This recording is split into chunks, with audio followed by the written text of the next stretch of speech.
वंदे मातरम। जय हिंद, जय भारत। महत्वपूर्ण question of the day. Bharat में वर्ष 1950 से 2015 के बीच कुल आबादी में हिंदुओं की हिस्सेदारी कितने प्रतिशत घटी? Option A 7.82%, option B 9.5%, option C 10.2%, option D 11.5%। Guys, इस प्रश्न का सही उत्तर निम्न ऑप्शनों में ऑप्शन ए 7.82%। दोस्तों, भारत में वर्ष 1950 से 2015 के बीच कुल आबादी में हिंदुओं की हिस्सेदारी 7.8% घट गई, जबकि इसी अवधि में मुसलमानों की हिस्सेदारी 43.15% बढ़ोतरी दर्ज की गई। आबादी में हिंदुओं की हिस्सेदारी घटने का सिलसिला पड़ोसी देश नेपाल में भी देखने को मिला। म्यांमार में भी बहुसंख्यक बौद्धों की हिस्सेदारी में गिरावट आ गई है। इसके विपरीत पाकिस्तान, बांग्लादेश और अफगानिस्तान में वहां की बहुसंख्यक आबादी मुसलमानों की हिस्सेदारी बढ़ गई है और अल्पसंख्यकों की हिस्सेदारी सिमट गई। ये रिपोर्ट आई है प्रधानमंत्री की आर्थिक सलाहकार परिषद ने अपनी ताजा रिपोर्ट में यह जानकारी दी है। दुनिया के अधिकांश मुस्लिम बहुसंख्यक देशों में मुस्लिम हिस्सेदारी में बढ़ोतरी हुई है। वहीं हिंदू, ईसाई वन धर्म बहुल देशों में बहुसंख्यक हिस्सेदारियों में कमी आई है। प्रधानमंत्री की आर्थिक सलाहकार परिषद ने दुनिया के 167 देशों में 1950 से 2015 के बीच आए जनसांख्यिकी बदलाव का अध्ययन किया।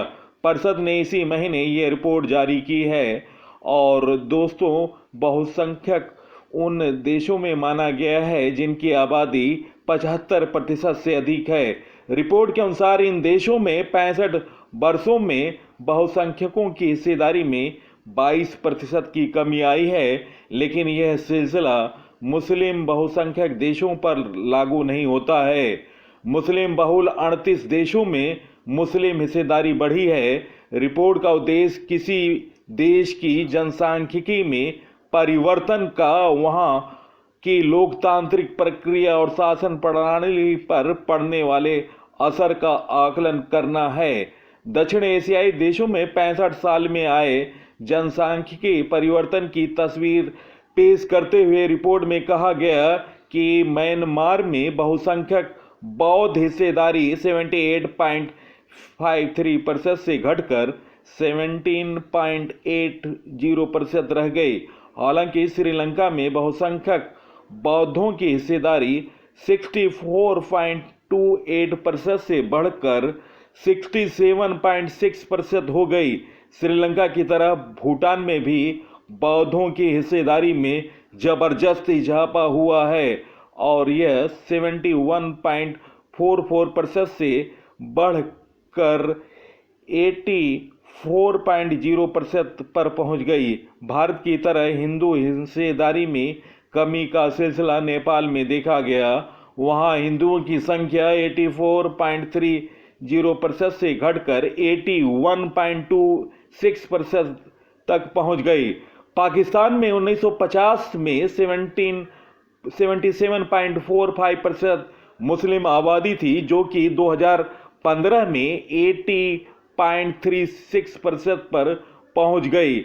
मुस्लिम हिस्सेदारी में सबसे तेज बढ़ोतरी बांग्लादेश में देखने को मिली, जो 65 वर्षों में 74.24% से बढ़कर 88.02% रह गई।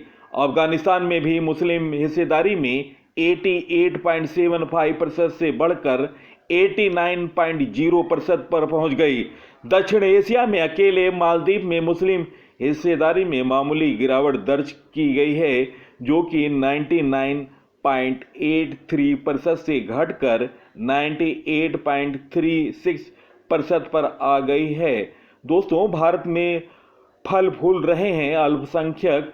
भारत में मुसलमानों के साथ ईसाई और सिख अल्पसंख्यक की हिस्सेदारी में क्रमशः 5.38% और 6.58% की बढ़ोतरी हुई है। वहीं पारसी और जैन अल्पसंख्यक हिस्सेदारी में कमी दर्ज की गई है। रिपोर्ट में कहा गया कि कई हलकों में शोर शराबे के विपरीत आंकड़ा के विश्लेषण से पता चलता है कि भारत में अल्पसंख्यक न केवल सुरक्षित हैं बल्कि वास्तव में फल फूल रहे हैं।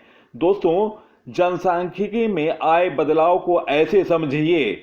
1951 की जनगणना के अनुसार भारत की कुल आबादी में हिंदुओं की हिस्सेदारी 84.10% थी। प्रधानमंत्री की आर्थिक सलाहकार परिषद की रिपोर्ट के अनुसार उनकी आबादी में 7.82% की कमी हुई है। इस तरह 2015 में हिंदुओं की हिस्सेदारी 77.52% रह गई। इसी तरह 1951 में कुल आबादी में मुस्लिमों की हिस्सेदारी 9.80% थी।